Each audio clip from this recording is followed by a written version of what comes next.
Filipino cooking for me is really rooted on simplicity and practicality pero hindi matatawarang sarap.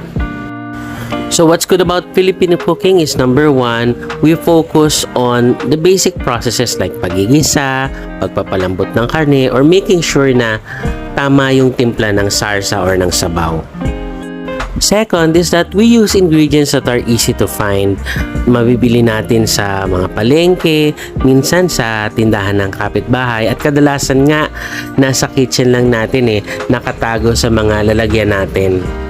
And lastly, makakapagluto ka ng mga Filipino dishes using just the basic kitchen tools like kawali, kaserola.